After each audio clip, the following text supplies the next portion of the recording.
Thank you. Dick, since you and I first served 28 years ago in the MBFR delegation, I have genuinely been a fan of yours. I've watched you labor without fear or favor in a succession of jobs where you really made a difference. And so when you agreed to spend as much time as you did with us in, as you say, 15 hours, I was very hopeful. And I attended one of those all-day sessions and read the other two transcripts, and I thought they were terrific. I thought here we have a guy who can be the Rosetta Stone for helping this commission do its job, to help to have the American people grasp what the dysfunctional problems in this government are. And I thought you let the chips fall where they may. You made a few value judgments which could be debated, but by and large, you were critical of the things, institutions, and people that could have done better, and some that did very badly. Certainly the greater weight of this criticism fell during the Clinton years, simply because there were 8 of them and only 7.5 months of the Bush years. I don't think you, in the transcripts that we have of your classified interviews, pulled punches in either direction.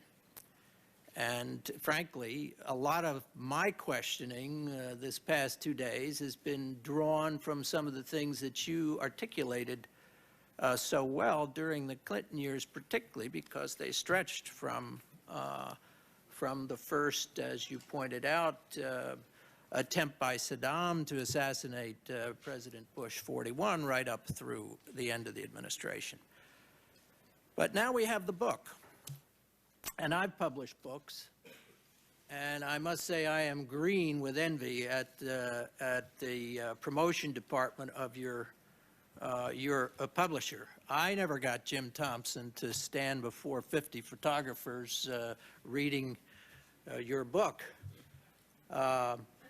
And I certainly never got 60 Minutes to coordinate the showing of its interview with you, with 15 network news broadcasts, the selling of the movie rights, and your appearance here today.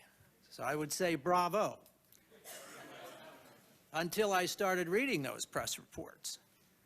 And I said, this can't be the same Dick Clarke that testified before us, because all of the promotional material and all of the spin in the networks was that this is a rounding, devastating attack, this book, on President Bush. That's not what I heard in the interviews. And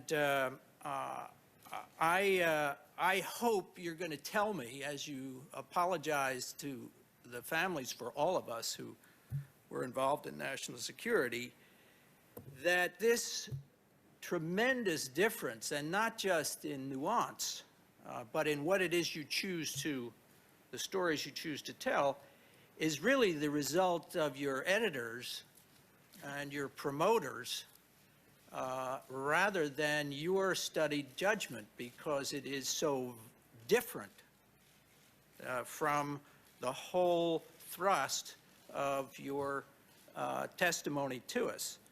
And similarly, when you add to it the inconsistency between what your promoters are putting out and what you yourself said as late as August '05, you've got a real credibility problem.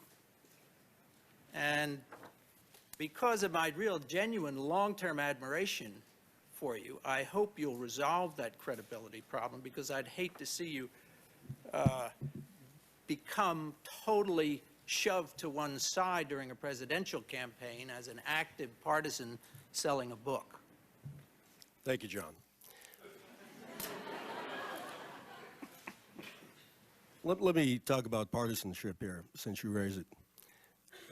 I've been accused of being a member of John Kerry's campaign team several times this week, including by the White House. So let's just lay that one to bed. I'm not working for the Kerry campaign. Last time I had to declare my party loyalty, it was to vote in the Virginia primary for President of the United States in the year 2000, and I asked for a Republican ballot. I worked for Ronald Reagan with you. I worked for the first President Bush, and he nominated me to the Senate as an Assistant Secretary of State, and I worked in his White House, and I've worked for this President Bush, and I'm not working for Senator Kerry. Now, the fact of the matter is, I do co-teach a class with someone who works for Senator Kerry. That person is named Randy Beers.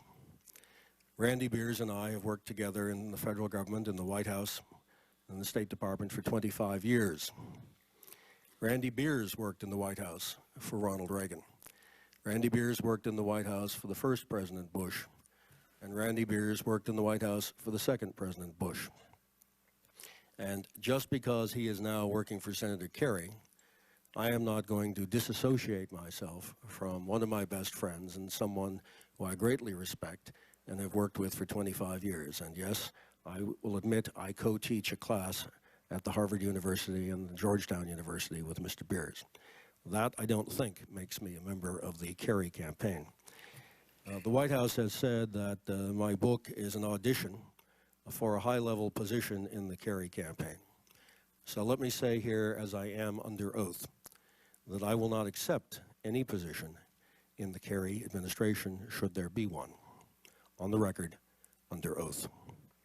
Now, as to your accusation that there is a difference between what I said to this commission in 15 hours of testimony and what I am saying in my book and what media outlets are asking me to comment on, I think there's a very good reason for that.